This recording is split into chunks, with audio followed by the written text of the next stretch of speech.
السلام عليكم ورحمة الله. السلام عليكم ورحمة الله.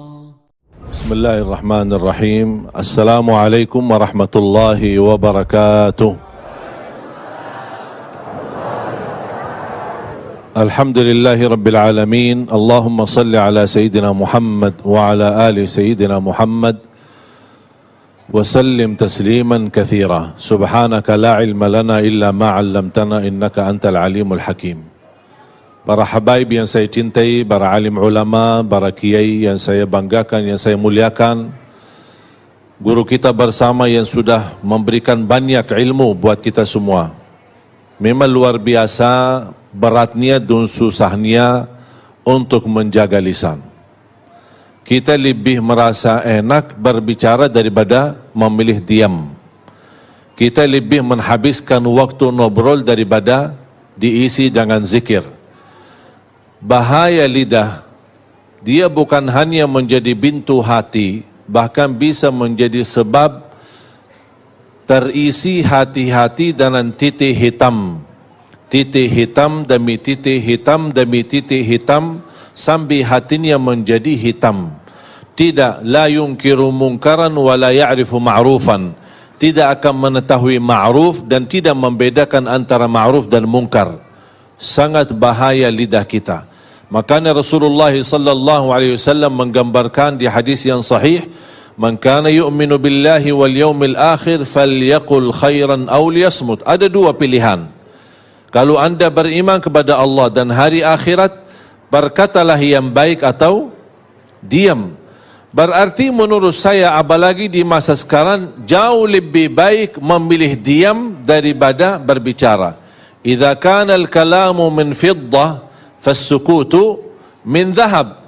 Kalau berbicara itu dinilai seperti nilai perak, tapi jauh lebih mahal berdiam karena nilainya seperti emas. Karena sangat membahayakan, bukan bisa menyakiti perasaan orang lain, bukan bisa membahayakan hati kita, bahkan bisa membawa kita masuk neraka. Rubba kalimatin yaquluha qail la yulqi laha balan min sakhatillah tahwi bihi fin nari 70 kharifa. Bisa saja seorang berbicara, tapi dia tidak menilai dan memperhatikan perbicaraannya, mendapatkan kemurkaan Allah gara-gara perbicaraannya itu, dan masuk neraka 70 tahun. Satu kata bisa membawa kita masuk neraka. Bagaimana kalau kita dari pagi sampai malam suka menjelekkan orang, menghina orang, gosip orang, fitnah orang, apalagi orang yang dibicarakan itu adalah ulama. Hati-hati. Ulama adalah pewaris para nabi. Kalau ada ulama yang bersalah, kita punya sikap dan kewajiban menutupi kesalahannya. Kalau tidak bisa membela, paling tidak menutupi aibnya. Ini ulama, kalau sudah rusak nama baik mereka, na'udzubillah, jangan kita terlibat merusakkan nama-nama baik mereka. Mengapa kita berusaha menutupi aib orang lain? Supaya kita ditutupi aib kita oleh Allah subhanahu wa ta'ala. Man tatabba'a awrata akhihi, tatabba'a Allahu awratah walau fi jawfi baitih. Barang siapa yang suka mengikuti aibnya orang, akan Allah membuka aibnya walaupun di dalam rumahnya sendiri. Jamaah sekalian yang dimuliakan Allah subhanahu wa ta'ala, banyak pesan-pesan Allah di suratul Hujurat.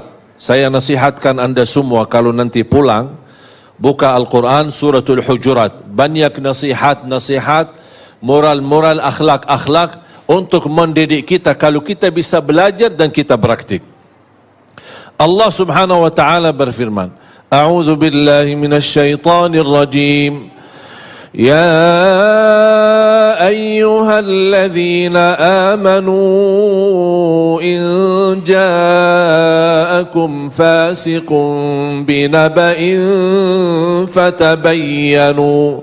فتبينوا أن تصيبوا قوما بجهالة فتصبحوا على ما فعلتم نادمين. Allah subhanahu wa ta'ala menajarkan kita untuk bertabayun ketika kita didatangin berita fitnah, berita yang tidak jelas sumbernya. Hati-hati. Sama dengan posisi lidah adalah posisi HP. Ketika kita menerima sebuah berita, dengan mudah kita sudah membaca, tidak tahu sumber berita apakah benar atau tidak, langsung kita copy terus dipas dan dikirim. Itu yang saya sebut dosa jariah. Biasanya tahu apa? Sedekah jariah atau amal jariah. Ini dosa jariah. Apa itu dosa? Kalau sudah terlanjur kita menerima berita yang hoak, berita yang tidak benar, atau video yang tidak benar, atau video isinya maksiat dan dosa, terlanjur kita sudah lihat, udah cukup. Astaghfirullah wa atubu ilaih. Jangan coba-coba kita sebarkan dan kirim ke orang lain. Kalau kita meninggal dunia, apa yang kita sudah kirim, itu yang menjadi terbuka buku amal kita dan menalirkan dosa-dosa sepanjang video itu masih berjalan. Na'udzubillah min zalik. Cukuplah jamaah sekalian berbuat dosa kita yang kita harap selalu diampuni Allah subhanahu wa ta'ala. Makanya jangan coba-coba kita menyebarkan berita, apalagi kita menggunakan lidah kita. Kalau kita tidak bisa berbicara baik terhadap teman kita, lebih baik kita diam. Allah subhanahu wa ta'ala mengizinkan kita berbicara dalam keburukan ketika ada orang yang menzalimi kita. Contoh, kalau ada orang menzalimi kita dan persoalan kita sudah masuk sebagai kasus sampai ke mahkamah, di sidang, dipanggil, pasti ditanya dalam kasusnya terhadap si orang yang menzalimi, ambil harta kita, ambil hak kita, atau menzalimi kita. Pasti ditanya oleh hakim, bagaimana posisinya? Apakah saya boleh enggak bicara keburukan orang tersebut? Karena dia di dalam posisi menzalimi saya. Atau saya diam ketika ditanya oleh hakim, oh maaf pak, saya enggak berani ngomong karena saya takut dosa. Terus gimana mau diselesaikan masalahnya di mahkamah, di depan hakim? Allah di hal ini mengizinkan. La yuhibbullahul jahra bis-su'i minal qawli illa man zulim. Allah tidak suka orang-orang yang berbicara buruk terhadap orang lain, kecuali orang-orang yang pernah dizalimi.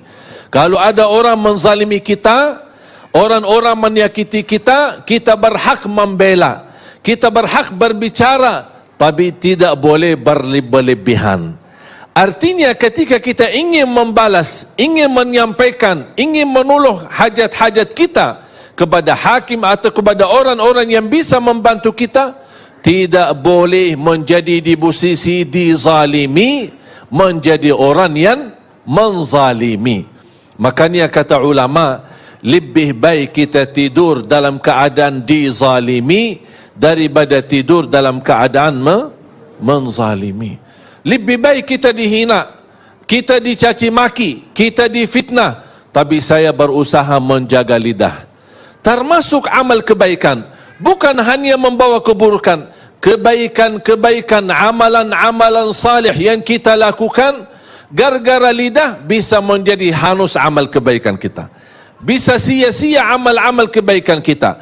Kalau Allah sudah menanugerahkan kita beramal salih dan tidak ada yang tahu, jangan menjadi kebiasaan suka mencerita kebaikanmu saat anda melakukan kebaikan itu sendiri. Contoh, suka tahajud? Langsung jawab suka. Besok pagi kita ketemu teman pas di kerja. Teman kita melihat, aduh, kita ngantuk. Kenapa? Saya tadi malam capek, sepanjang malam salat malam. Kenapa cerita? Kalau sudah melakukan kebaikan, apalagi di saat tidak ada yang tahu, tidak usah kita ungkapkan. Sebagaimana kita tidak berani mengungkapkan dosa kita, ada enggak yang biasa bisa ketika malam hari dia berdosa, besok pagi dia ketemu teman, aku semalam dosa. Berani enggak? Kenapa? Malu kan? Sama. Kalau Allah sudah menganugerahkan kita bisa beramal salih sembunyi, jangan dibukakan. Tapi kalau ada orang tahu kebaikan kita, tapi bukan kita yang cerita, itu tidak masalah. Itu tidak mengganggu, tidak mengurangi pahala kita. Walaupun orang puji kebaikan kita, kita tidak pernah punya keimpian orang memuji kebaikan kita. Tapi seandainya kalau ada yang memuji kebaikan kita, itu bukan sesuatu yang kita harapkan, tapi ini sebuah anugerah dari Allah. Sebagaimana bersabda Rasulullah, tilka ajilu busyral mu'min, inilah berita gembira yang Allah anugerahkan dari lidah-lidah hamba-hambanya yang memuji orang-orang salih. Faham? Jamaah sekalian dimuliakan Allah subhanahu wa ta'ala, Allah melarang kita untuk berbicara sebelum kita memfikirkan. Bahkan ini nasihat dan wasiat Rasulullah.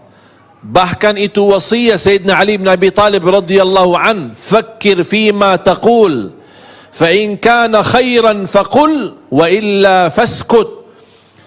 Berfikirlah sebelum berbicara. Kalau itu baik, lanjutkan. Kalau tidak baik, lebih baik diam. Sebagaimana bahaya lidah, bisa satu keburukan yang kita ucapkan membawa kita masuk neraka 70 tahun. Tapi alhamdulillah sebaliknya, Allah memberikan dengan lidah yang ringan untuk bisa berzikir, amalan ibadah yang paling ringan, tapi di sisi Allah pahalanya paling besar.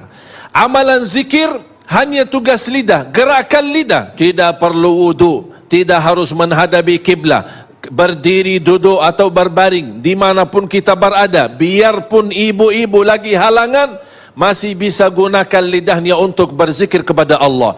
Amalan ringan, mudah dibaca, mudah diingat, mudah dihafal, mudah diucapkan, tapi pahalanya sangat besar. Contoh sederhana, subhanallah wa bihamdi, subhanallahil azim.